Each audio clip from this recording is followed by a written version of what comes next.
On this episode of the podcast, I have with me Marko Vasiljevic. He is the CTO at Ghost. We're going to be talking about reimagining data teams. Well, what do I mean by that? Well, I think a lot of complexity has come into the data space, and we're going to be talking about what that actually means for what that team is made up from. We're talking about more engineering. We're talking about DevOps for analytics. And also, we're going to be talking about that heavy lifting and where should it sit within the company, because the AI paradigm is making a real difference in terms of how people are trying to solve this problem. And Marko, thanks for taking the time to talk with us today. Yeah, thank you for having me on. Ghost, before we dive in, tell everyone what you guys do there. So Ghost is a B2B inventory marketplace. So we connect buyers and sellers of inventory. We deal with everything from excess inventory to streetwear to wholesale inventory, so different types of inventory, and we basically facilitate a connection between the two. And also, since these are relatively complex, large transactions with a lot of challenges when it comes to logistics and payments and financing and stuff like that, we facilitate that whole process end to end. Awesome, interesting, because I think that could be an episode itself, but obviously we will save that for a different day. Today we're going to be talking about data and reimagining data. And I think this, when we were first talking, we started talking about what it means to have a data team now at a company and the fact that things are just more complex. And maybe the first question just to start out is really, why do we need to reimagine data? If you kind of walk us through what you're seeing. The way I see kind of how things are evolving a little bit is I kind of think of data as data teams as kind of three distinct sort of functions. You have the data engineering people, data analytics, obviously, and then machine learning, data science, whatever. There's a million names applied to that discipline. But each one of those, I think, is evolving in different ways. Specifically talking about the data analytics piece, I think there's a lot that's changing in terms of how and where the focus for the team is. And I think with a lot of the new tooling, including obviously AI, which is having a huge impact on this field, I think the onus is moving a lot more from kind of execution and sort of doing the grunt work to creating the tooling and creating the support to enable other people to get what they need. Obviously, this is it's a path, it's a transition. It's not something that's going to happen overnight. There already is a lot of tooling out there that facilitates bits and pieces of this, but having data analysts who understand the business, understand the problems is still pretty critical. I think that what I'm seeing is that we're able to do a lot more with fewer people and actually have them be very productive and create a lot of value around the business by leveraging some of these new tools and AI in general. And I guess as we're kind of looking at, the various pieces that go into producing data, products, reporting, analytics, whatever a company is looking for, a lot of people want that self-service aspect. I think data's been chasing that for 20, 30 years. It has been elusive.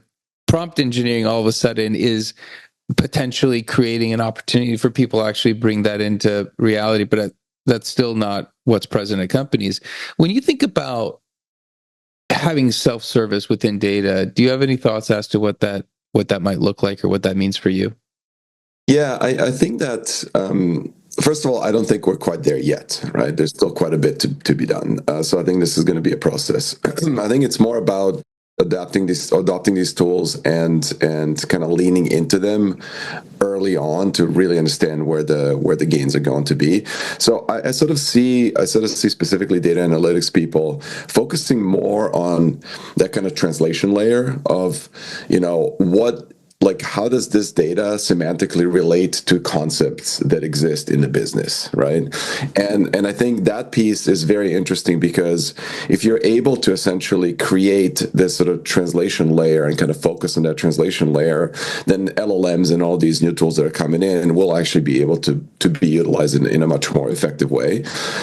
So I think that like that's one really critical piece, and that's why I think like it's not necessarily starting with like fully self-service. Here's a tool, never come and talk to us. It's more about finding those opportunities and pockets of opportunity where it's like, oh, we used to do this manually, and we used to do this like every week or every 2 weeks, and we used to produce these reports, and there was little tweaks, and people would ask us questions, to being like, oh, actually, like some of this stuff we don't have to do anymore, so we can focus our effort on the more complex types of queries and questions and insights and so on that need to be extracted. So I think it's like removing kind of, again, like the theme that I'm seeing is more just removing that kind of like execution / like grunt work that needs to be done, and then freeing up people's time to focus on more kind of elevated types of problems. Right? I think you mentioned something about DevOps for analytics, which I think was a unique way of kind of phrasing something. I won't put words in your mouth, but when you mention DevOps for analytics, tell us how that fits into what you envision. So it's kind of like a bit of a comparison to what happened to that kind of like DevOps world, or pre-DevOps, where you had all these basically administrators, people who were just managing infrastructure, managing from everything from like databases to obviously like infrastructure for compute and so on, and really being the owners of that infrastructure, and really being the ones who were responsible for creating it, managing it, supporting it, being on call, et cetera, to this new world where DevOps is really about creating tools that allow engineers to get what they need and to manage what they need, and they really focus on exception handling and teaching and training and helping people, rather than actually, doing the work themselves. So I think it's kind of like I think there's going to be a similar move towards people who are working in data, specifically around analytics, where they're not necessarily like taking like 50 requests, like execute these reports for me, or run like create these dashboards and so on.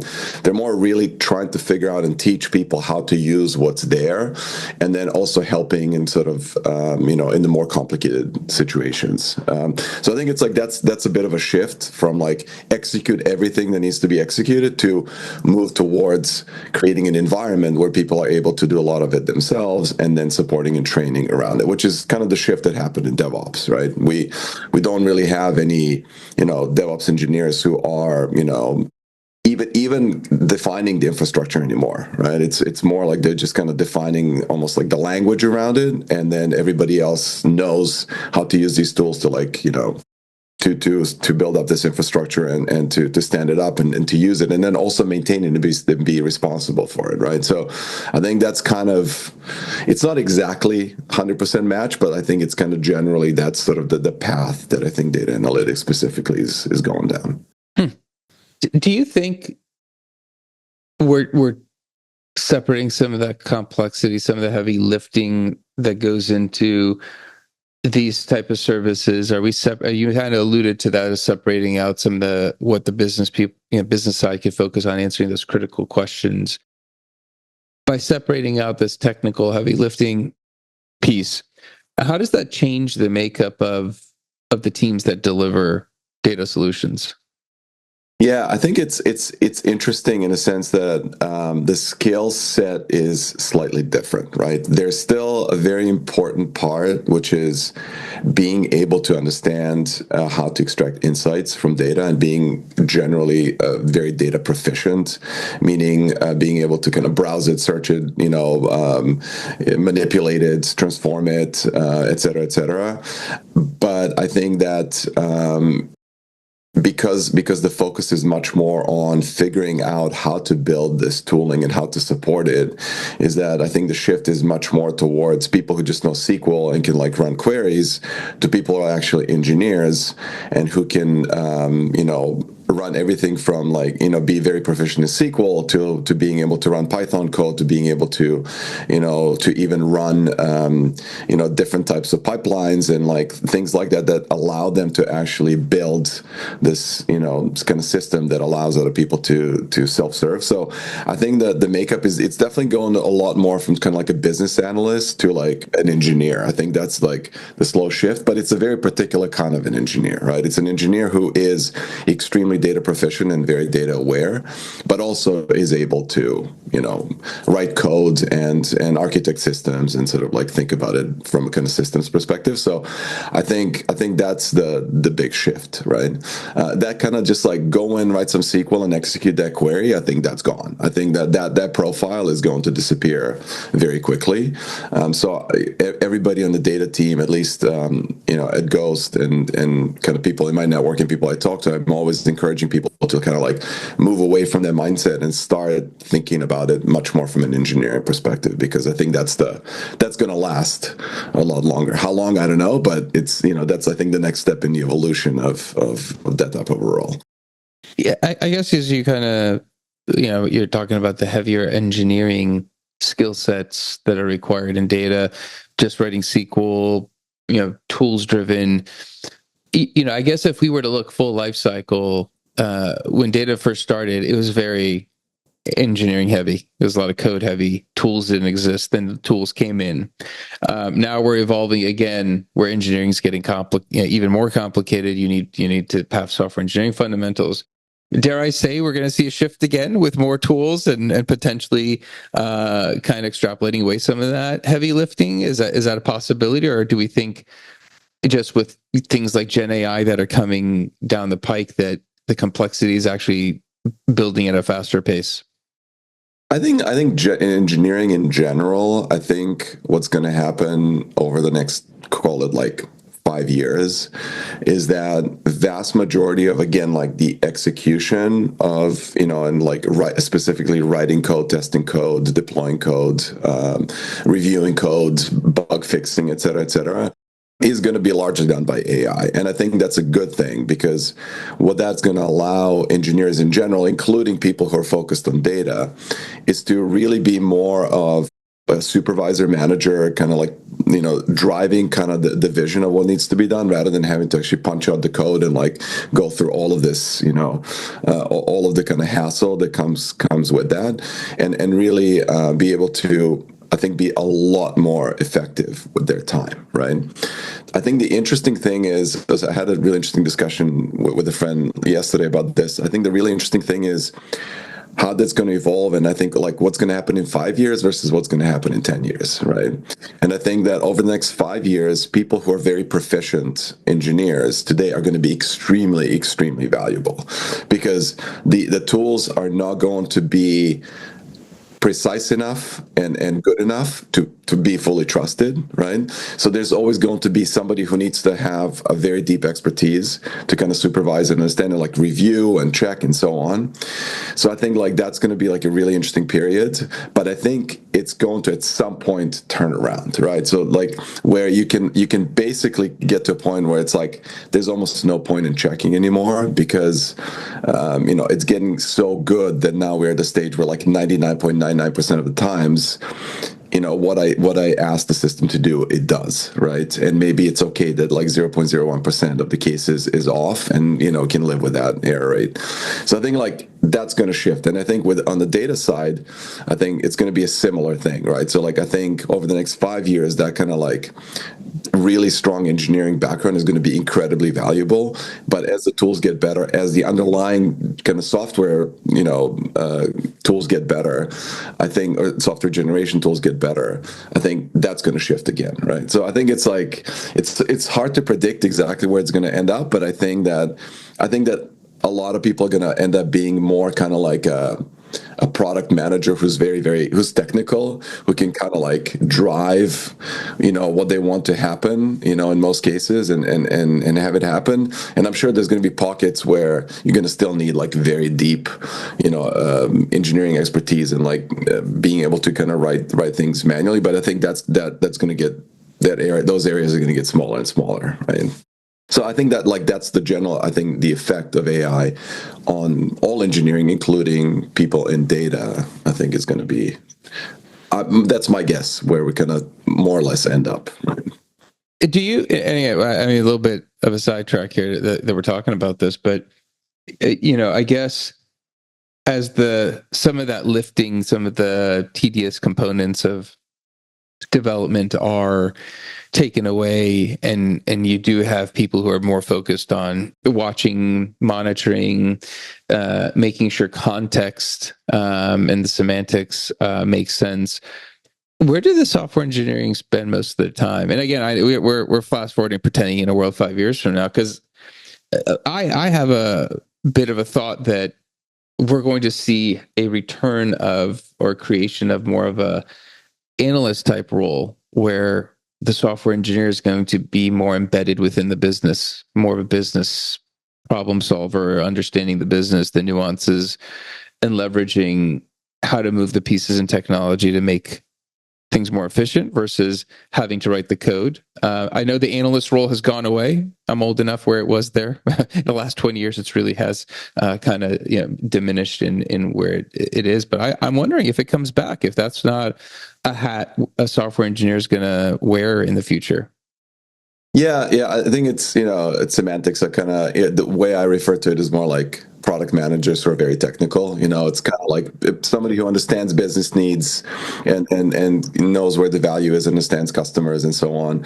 I think it's like it's really about like truly understanding where the value is, rather than being like the one who's like executing, building that value. It's really like identifying, and then building with AI, and then testing and validating and sort of like iterating on it. I think that's where a lot of kind of these roles are all kind of like going to merge into that, because when you remove this like execution piece of just like sitting down and physically writing out the code, and when that becomes like, instead of whatever, like 75% of stuff you do on a daily basis, and it becomes 5% or 3% or whatever, then what do you do with the rest of the time, right? And I think the rest of the time, really, like, good engineers are incredibly product savvy, right? Like the best engineers truly understand what they're working on. They're not just like punching out code mindlessly, right? So I think that's just going to continue, right? Like I think those skills are going to be even more important going forward, because like it doesn't matter if you're like a really amazing, code craftsman, or artisan, because that's gone, right? So like now you have to be really amazing in understanding how to create value and how to build stuff, right? So I think that's the shift that we're going to see. Yeah, I mean, 100%. I could easily see that, and I think that's interesting, because as we are talking about data teams, or we're imagining, you mentioned some of that self-service component to allow them to be able to do some things for themselves. The business side will even focus more on the business deployment. When you kind of look at the trend within data, and you're looking at who should be responsible for this engineering side, right? So I think a lot of companies that have a high level data, whether it's chief data officer, similar, SVP of data, they have a component where a lot of this reports to that person. I think historically it's like, hey, if it's data that reports to them, we're talking about a more complex software engineer developing and deploying these data tools and functionality. Where do you envision this type of data skill reporting? Is it the CTO? Is it still the highest ranking data person? How do you see that set up? I think it's always going to depend on the company. It's always going to depend on the circumstances. But I see, for example, like within data, within those three groups, like data engineering, by name already is, quite a bit of, building out and building up pipelines and sort of like writing code and massaging that data and moving it around and processing and so on. It's almost like that is probably like the most engineering type role already in that trio. And I think it's going to continue becoming even more, as things evolve and develop, and kind of the tools and so on evolve and develop. I think, again, that role is going to become a lot more about like somebody who really understands what needs to happen to data, not necessarily how to write out the code to like make it happen, right? But can like supervise and drive, right? Again, I think like I see a merging of like a lot of these skills. They kind of like you hyper specialize in certain things, but like some of the underlying technical skills become less important, and it's much more important that you actually understand the underlying problem, right? I think for like, we talked about data analysts, and I think that is, in my view, becoming much more of a, again, like engineering role. I think the interesting part is around like machine learning, data science piece. I think that's like one role that does require quite a different set of skills, right? To like not only to work on, but also to be able to manage, right? So I think that again, this is why it depends, right? Like some CTOs will have a heavy data background and will be able to actually like sit down with, machine learning engineers and data scientists and like help them and kind of drive and manage. Others may not, right? And I think that's where the difference is. It's kind of similar to what's happening to like the CTPO roles and like, chief product officer, chief technology officers. I've seen this in a bunch of companies where those are merging. I actually had a role like that in my previous gig as well. And I think again, it depends on the size of the company, on like the people that you have and what skills they have. But I think there's going to be, I think generally, like as the underlying, technical skills become easier to grasp and to comprehend and to manage, and you don't have to be so incredibly technical to be able to like do certain things in these fields. I think there's probably going to be more of a merging of kind of like almost like a technology group that is just like very proficient in being able to drive these types of tools and using AI to like really drive value in these things. And I think one person will probably be able to like actually be proficient in more things than they are today, just because technically you have to sit down and like learn multiple languages and multiple paradigms and learn statistics and understand predictive analytics and so on, like all of these things. These are like really important topics, and I think this is always going to be the case, but you won't necessarily have to get extremely technical in terms of how you solve those problems, right? Because you're going to have a lot of help, right? So my kind of prediction is that slowly those things are going to merge, and it's almost like within companies. I mean, at the limit, you can almost think about it as when a lot of this stuff is so automated, at the limit, you almost do not need a technical team, right? What you need is like people who really truly understand the business and are proficient enough in using these tools to like drive that value forward, right? So like at the limit, you might not really need incredibly highly specialized people in certain types of businesses, right? A lot of stuff that is being done out there right now is relatively simple if you think about it. It's like you're not really like rediscovering or coming up with like brand new technologies or approaches. You're just kind of like using what's out there and kind of like repackaging it for a specific business case, right? So like I can see like if you're working at OpenAI or like Anthropic or something like that, yes, you're going to need researchers who go deep and so on. But like, if you're working on a consumer startup, you kind of are using what's out there, right? You're just packaging it and like creating, different maybe user experiences, but that's not necessarily like reinventing the wheel, right? So I think at the limit, we might see things like that. We might see companies that actually do not have a dedicated technical team. They just have very good, smart employees who understand the business problem and can solve it themselves, right? But I think we're like still far from that. But I don't see a reason why that would not happen eventually.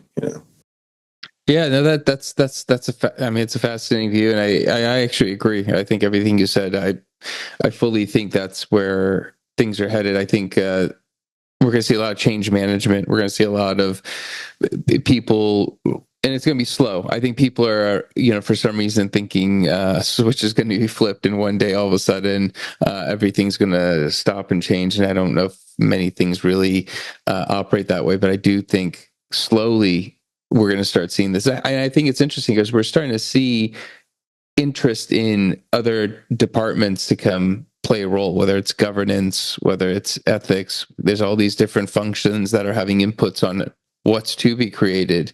And I think it's going to keep extending that participation into the business, which is then going to be inevitable for the software teams to even become more business savvy. I think, yeah, it's going to be fascinating. It's going to be definitely an interesting time next 5 years. If you think about a world where, intelligence is, essentially free, and you're able to produce anything you can think of, like in a world of like extreme abundance, of like at least like digitally, let's say, right, where you can just, anybody could create a product, then it, like, what it really comes down to is like, it's not the actual technology that you're using, it's like it's other business essentials that become more critical. Like, what is the actual value that you're creating, what are the relationships that you have built, like how do you acquire customers, like, all those things that are important in the business right now. But there's like this large part, especially in the tech startup world, there's this large part of like execution, right? And execution is like a really big part of the business, and you need to know how to execute well, and you need to like build teams, and you need to spend a lot of time doing that. As that becomes less and less important, I think the real differentiator is going to be in the approach, in the customer acquisition, in like how you understand and like how you approach the actual like problem itself, and how you create value, and how you retain customers, and how you like all of those things that when everybody can just go and copy your product in like a day, what is different between you and this other person, right? And I think that's what people need to focus on. I think that's where the real value is going to be going forward.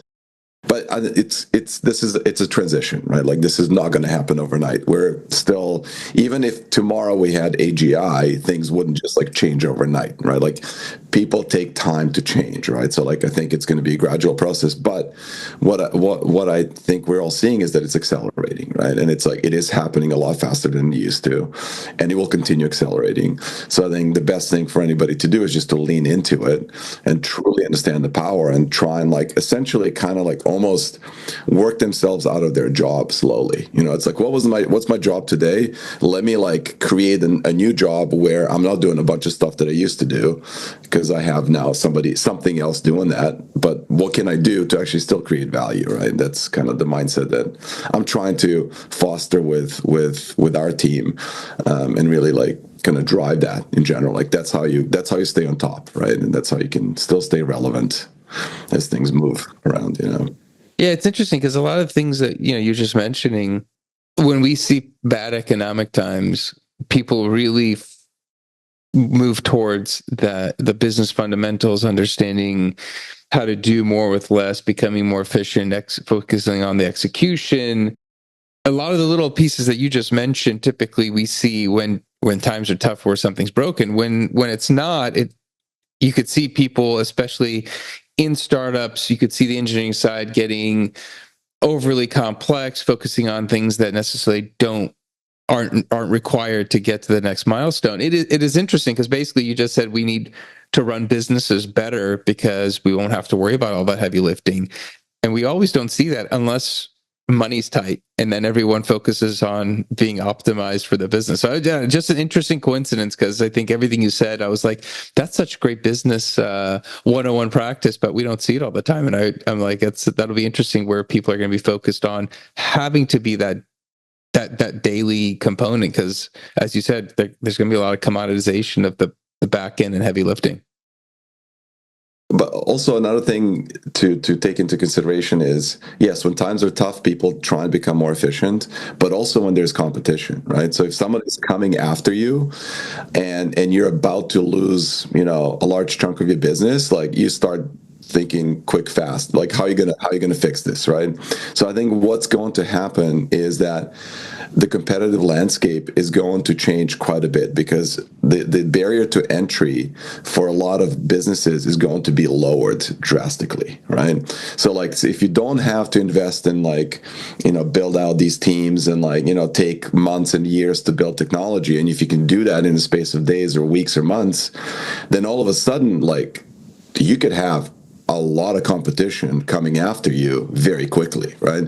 And if you're not adapting quickly enough, you're just going to get eaten up, right? I think that's kind of like the beauty of the, kind of like the market, right? Like you have to adapt or you're just going to die, right? And I think that creates like that will drive efficiency, right?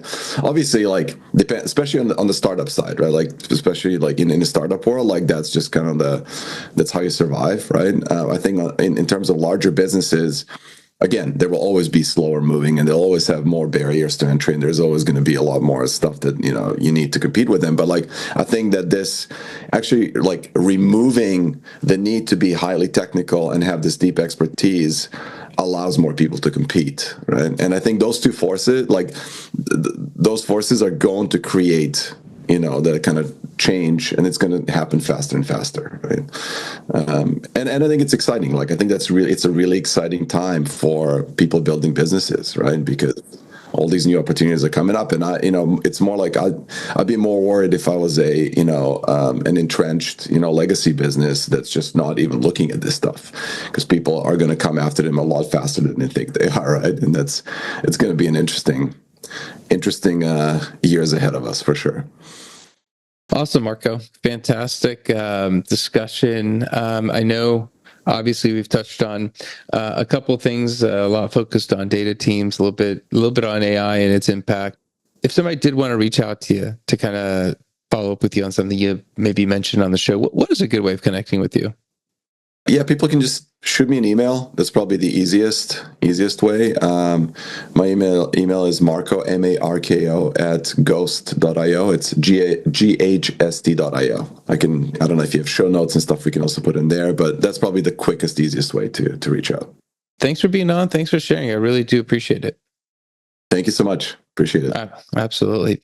That's it for the episode. Be back again, different guest, different topic. Until then, two things. One, I think, talking about reimagining data teams and what they're going to be delivering, how they're going to be delivering, the complexity within data. I think we talked a lot about that, and also a little bit about how we're going to see maybe some impacts within engineering, within data, with AI and Gen AI technologies. I think Marko had some great observations, and we'll obviously have to come back to his crystal ball and see how those look in a couple of years. But I think a lot of them are going to be very spot on, and I think please share this with episode with somebody else that might find this topic interesting, because I thought the insights were great.